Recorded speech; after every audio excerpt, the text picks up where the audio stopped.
Siz adam öldürmeye ayıplanıp жатасыз. Сарыков Нурбек Эсенкулович.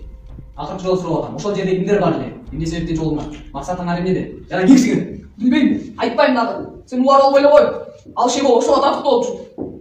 Сен өзүңдү периште санап атасың. Бул жашоодо баары эле күнөө кылат. Баары ушундай. Мен эч ким. Үйөлөрүң барбы биз туугандарың? Менин үй-бүлөм, туугандарым жок. Мен жалгызмын. Тигинси кетсе керек. Эмне болуп атканын билбейм. Сен үй-бүлөмдү билбейсиң да. Бул кылмышкер жаш жигит үй-бүлөсү жөнүндө эскерет.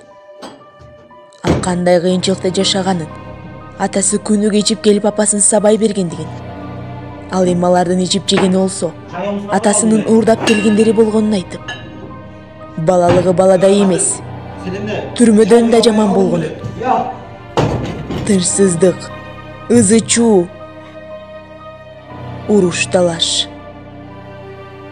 зомбулук көрүп чоңойгонун айтып, анан акырында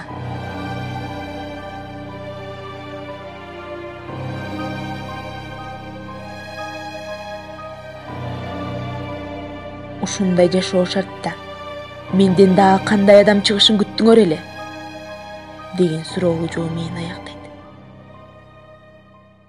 Анан кандай адам чыкмак эле деп бүтүрсөк болот.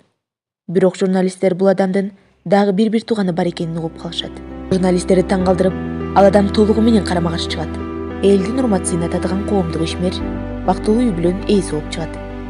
Мирбек да Нурбек айткандардын баарын айтып, акырында мындай жашоо эмнеге алып келерин көргөн соң мен мындан башкача боло алмак эмесмин деп сөзүн жыйынтыктайт.